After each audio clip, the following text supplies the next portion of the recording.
Wala nang maraming paligoy-ligoy pa, diretso sa punto na. Maiksi lang ang komentaryo, pero diretso sa punto. Maraming kuro-kuro, may tiwali, may totoo. Dito, sa puntong diretso tayo. Punto, diretso. Sa mga dinagdag na masyado ng hindi ka panipaniwala, si Laila. Tapos itong ang ICC, lalagayan mo. Ano na yun eh.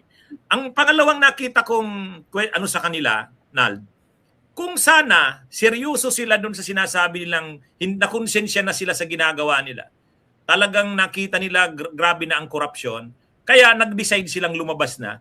Kung sana lumapit sila doon sa grupo natin, yung mga anti-corruption na groups ng civil society o kay Bishop Ambo David, credible sana sila eh. Eh dito lumapit sila kila Mike Defensor na sa kampo ng Duterte. So nawala yung credibility nila. Plus pa yung yung ang dami nilang sinabi na hindi nakapanipaniwala eh. Sa tingin mo, Nald, ganun yung ko diyan eh. Agree ka ba sa ganun? I fully agree. Katulad nung lumabas si Saldico. Very compelling sana yung storya niya eh. Nag-deliver siya ng 100 billion, 150 billion, di ba? Kinuha niya sa mga projects. Medyo may butas lang ng konti yun. Eh. No? Pero, ibig sabihin, mas believable yun kaysa sa 800 billion. No? Ikalawa, nagumuho yung kanyang storya nung sinabi niya na ni isang sentimo wala siya nakuha. So, anong tawag niyo dyan? Falsus bonus, falsus omnibus, di ba? So, yun yung nangyari. Pero dito, mas matindi. Mas matindi dahil yung scale nung sinasabi nila, sobrang laki. Tapos, sabi mo nga, ang daming isiningit. Ang daming, dahil magsisimula nun yung ICC, idinawit yung ICC. Dahil magsisimula nun yung impeachment, dinawit yung impeachment. Ang daming dinawit na hindi na tumutugma dun sa kwento. Kaya kahit merong bahagi ng kwento nila na posibleng totoo, yung kabuuan, gumuho na. No? Dahil nga dito sa sinasabi nyo na falsus in onus, falsus in omnibus. No? Kaya, tapos yung script, medyo mali yung pagkakagawa ng script. Malamang si Mike Defensor yung gumawa ng script na yan. kaya hindi maganda yung pagkakagawa ng script, no? Kaya ang nangyayari pag pinapanood ko sila, para silang unti-unting lumulubog sa kanilang sariling kumunoy, no? Whether yung mga sundalo ay ginawa ito dahil sila ay gustong makatulong, no? Ay is another thing. Pero na-taint ng husto yung kanilang kwento. No, kaya kawawa naman, kung meron man dyan mga sincero na gustong i-expose yung corruption, medyo nasira sila. Pero Nald, ano ka ba na sa sinabi ni Ombudsman Buying at ngayon, yan na rin yung line ni NBI Director Melvin Matibag na itong nangyayaring itong 80 na ex-Marines, hindi lang yan. May lalabas pa raw sa susunod na linggo. Siguro itataon na sa anniversary ng pag-aresto kay Duterte. March 11 yan eh.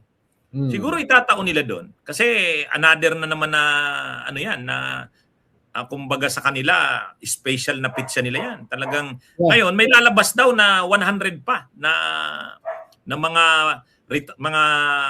personalities na may link sa military. Pwede, mga former siguro yan na mga lalabas daw yan. At ano talaga ito, sabi ni Atty. Melvin Matibag, inagrihan niya yung sabi ni Ombudsman Buying, ang habol talaga nito, mag-create ng political tipping point. Mag-trigger na destabilization.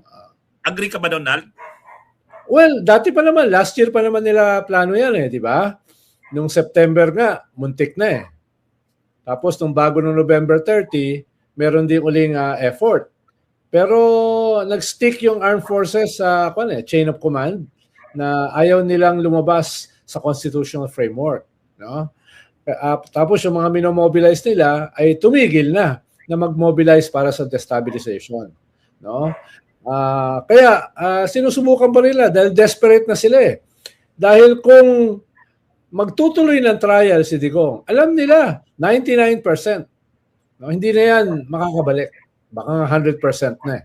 Tapos lalabas yung ebidensya na magagamit hindi lamang kay Digong, kung hindi kay Sara at sa kanyang mga kaalyado. Ikalawa, itong impeachment na halos sigurado na papasa sa Justice Committee at most probably ay papasa sa plenary. Kaya may impeach siya. So, at kinakabahan sila dahil parang kahit yung mga kakampi nila sa Senado, medyo natatahimik dahil doon sa mga kaso nila na plunder. No?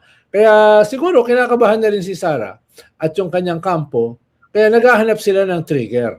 At ito ay isang posibleng trigger dahil napakahalaga ng timing eh. Di ba? Bakit ngayon lang sila lumabas?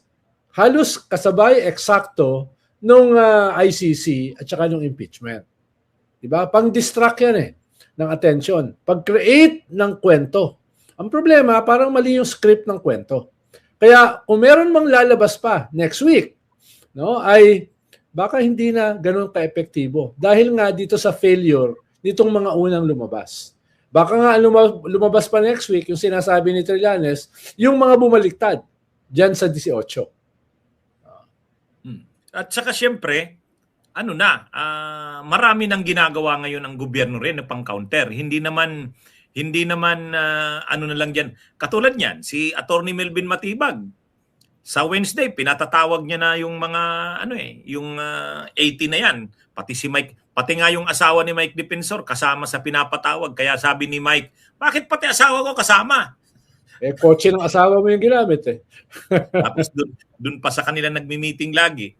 So sa tingin mo, Nal, kahit may mga ganyang plano, hindi magpo-prosper yan tulad din ng dati. Saka nung panahon, ang pinakamatindi ng political tipping point na posibleng sa mga supporters ng Duterte, yung pag-aresto kay Duterte noong 2025, di ba? Yung March 11. Ay nanawagan sila noon ng rally sa Liwasan, ilang araw yun. Hindi naman nakapag-create ng hindi tulad natin sa EDSA People Power 1 at yung EDSA People Power 2. Nung hindi binuksan yung envelope sa impeachment ni Erap, naglabasan na yung mga prosecutors, tapos nagkita-kita na doon sa EDSA Shrine, sa may EDSA Ortegas. The following day, lalong dumami hanggang nung ikatlong araw, hindi na nakontrol ni Erap. Yan yung totoong people power. Gusto nilang i-create yung ganon, pero hindi nila nagagawa. Kahit pa sa ganitong expose nitong 18 Marines na ito, tingin mo na magagawa nila yan? Dahil lang dyan, umadagdagan pa ng 100 na yan? Paano nga ang tawag ko dyan, damaged goods na eh. Na-damage na eh. Kaya ako sa kanila, back to the drawing board. Plano uli. Plano uli ng mas maayos. Dahil sira na eh. Sira na yung kwento rito eh. Sira na yung kanilang credibility. No? Kaya kung ako sa kanila, back to the drawing board. Plano uli ng bago. Parang kanyan eh. Iba yun, yung pulburon video. Inaasahan, makaka-trigger, di ba? Nag-fell flat. Hindi naka-trigger. Di ba? Tapos yung arrest ni Digong, hindi rin naka-trigger. Di ba? Tapos si Amy. Yung mahabang speech ni Amy. September 21, yung nagkagulo sa Mendiola, hindi rin naka-trigger, di ba? Tapos yung sumunod na rally, bago noong November 30, di ba? Hindi pinayagan ng Iglesia ni Cristo na sumama yung mga DDS. Pinayagan lang si Amy na talagang binanatan yung kanyang pamilya. Hindi rin naka-trigger. So baka kinakailangan nila ng mas magandang trigger. Yung may magandang script. No? Dahil hindi pwedeng maglalabas ka ng corruption cases tapos sasabihin mo hindi ka nakakuha ni isang sentimo. O katulad niya, kay Baligod, naglabas ka ng mga testigo tapos nagba-backpedal ka. Pabago na ng pabago yung kwento.